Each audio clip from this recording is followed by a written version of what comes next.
So Urjuda, what is preposition? Preposition क्या होता है? Preposition is a word preceding a noun or a pronoun and expressing a relation to another word or element. दादा कुछ समझ में नहीं आया, अच्छे से समझाओ। प्रीपोजिशन एक वर्ड होता है जो पहले आता है कोई नाउन, कोई प्रोनाउन या कोई ऑब्जेक्ट का, और उसका पोजीशन समझाया जाता है। जैसे कि हम लोग प्रीपोजिशन को दो पार्टों में डिवाइड कर सकते हैं, एक होता है एकेडमिक, एक होता है कॉम्पिटिटिव। एकेडमिक के अंदर आप लोग जो सब पढ़े हो, at, in, on to, towards, under, beneath, सब कुछ आता है। और कॉम्पिटिटिव में क्या होता है? Words with fix preposition, words with no preposition and words with different preposition. तो चलिए शुरू करते हैं बेसिक से। एकेडमिक, तो आप लोगों को बहुत सारा दिक्कत होता है कि अबव, अंडर, ओवर, बिलो। तो पहले आता है अबव और बिलो में। अबव क्या होता है? The aeroplane is going above my head, मतलब मेरा हेड के साथ कोई टचिंग नहीं है, उसे बोला जाता है अबव। बिलो क्या होता है? मेरे पैर से कोई टचिंग नहीं है लेकिन नीचे है, उसको समझाया जाता है below. The hill is below my foot, कोई टचिंग नहीं है। ऐसे ही ओवर और अंडर क्या होता है? ओवर मतलब ऊपर होता है लेकिन सरफेस टचिंग, जैसे कि this cover is over my head, और बिलो, बिलो नहीं, अंडर, अंडर होता है this cover is under my throat, under my chew, jaw. So surface touching जब होता है ओवर या अंडर होता है, जब सरफेस टचिंग नहीं होता है, बहुत ऊपर से या बहुत नीचे से जाता है, तब अबव और अंडर होता है। अब आते हैं एट। एट कब होता है? जब कोई छोटा सा time, example sunset, sunrise, dawn, dusk, और एट बहुत सारा छोटा जगह के लिए यूज कर सकते हो तुम। इन कब आता है? A long duration of time in the morning, in the afternoon, in the evening. अब नाइट के लिए बहुत सारे बंदे एट यूज करते हैं, बहुत सारे बंदे इन यूज करते हैं। आप लोगों को मैं समझाता हूं कब एट यूज करना है, कब इन यूज करना है।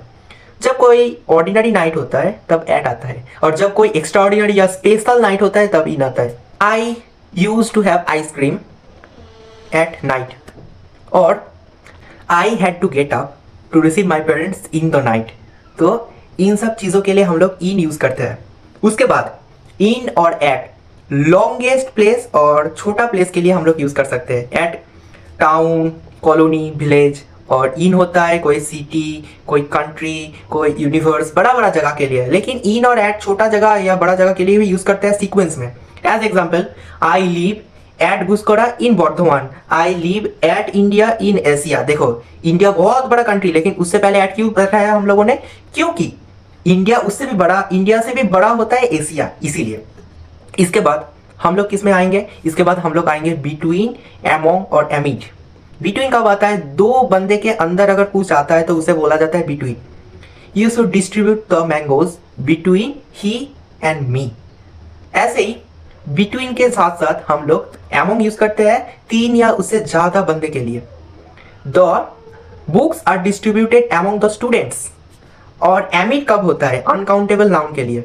एमिड कब होता है? अनकाउंटेबल नाउन के लिए। As example, I am searching for the phone amid the trash. Trash मतलब अनकाउंटेबल नाउन होता है। हम लोग क्या गुन के ठीक कर सकते हैं? क्या काउंट कर सकते हैं? नहीं काउंट कर सकते, इसीलिए एमिड द ट्रैश। इसके बाद आता है in, into, on, onto. In, into क्या होता है? इन होता है तब जब कोई एक स्टेबल होता है। इनटू कब होता है? मोशन में।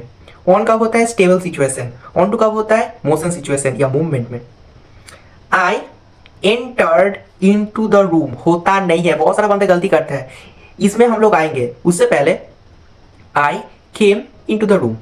इनटू मतलब मैं मोशन में आया, एंटर्ड इनटू नहीं होता है, मैं समझाऊंगा आप लोगों को। ऐसे ही हम लोग क्या और बोल सकते हैं? हम लोग बोल सकते हैं कि the bird is in the cage. Cage stable है इसीलिए। वैसे ही ऑन और onto, the ball is on the table, stable है।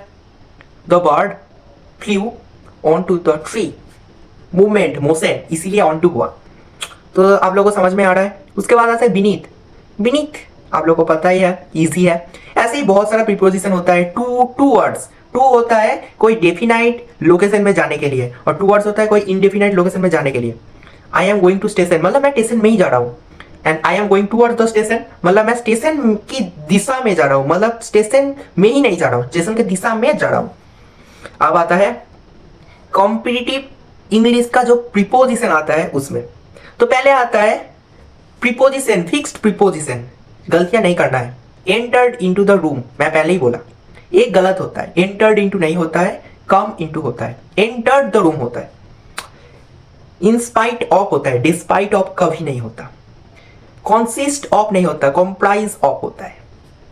उसके बाद इन्वेस्टिगेट इनटू नहीं होता है, इंक्वायर इनटू होता है।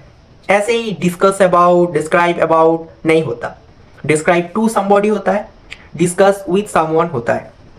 ऐसे बहुत सारा होता है, जैसे कोप आप विथ, बहुत सारा बोल गलते बंदिया या बंदे गलती करते हैं, कोप आप विथ नहीं होता, कोप विथ होता है। ऐसे ही प्रोपोज्ड, प्रोपोज्ड टू होता है, कोई दिक्कत नहीं। लेकिन कॉन्ग्रेचुलेशंस के बाद हम लोग प्रीपोजिशन यूज नहीं करते, लेकिन कभी कभी यूज भी करते हैं। Congratulations, I congratulated her on her success. जब कोई सब्जेक्ट एक्स्ट्रा रहता है उसके बाद हम लोग ऑन यूज कर सकते हैं, लेकिन आई कॉन्ग्रेचुलेटेड हर, इधर कोई प्रीपोजिशन का जरूरत नहीं होता है। ओके, लेकिन कोई थिंग के लिए ऑन हर सक्सेस, तो उससे पहले ऑन यूज कर सकते हैं। ऐसे ही बहुत सारा प्रीपोजिशन होता है, एक एक प्रीपोजिशन का एक एक मीनिंग होता है, एक एक प्रीपोजिशन का एक एक मीनिंग होता है। As example, blind in one eye, blind with both eyes, the bird is blind with both eyes, the blind is blind in one eye, the mother is blind to her child's fault. जब गलतियां नहीं देख पाते हैं तब to use किया जाता है। केयर ऑफ समवन नहीं होता, बहुत सारे गलतियां करते हैं। केयर फॉर समवन होता है और केयर ऑफ समथिंग होता है।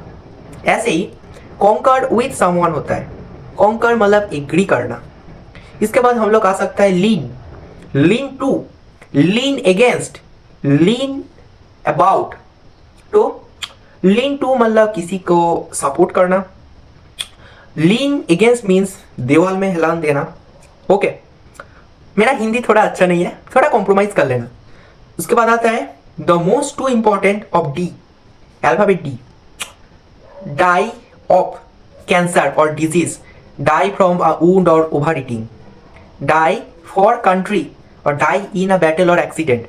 ऐसे ही डील्स विथ एक्सीडेंट होता है, डील्स इन बिजनेस होता है, जो एग्जाम्स में बहुत आते हैं। Thanks, I am thankful to a person for something. तो आप लोग को अच्छे से समझना पड़ेगा प्रीपोजिशन क्यों यूज किया जाता है।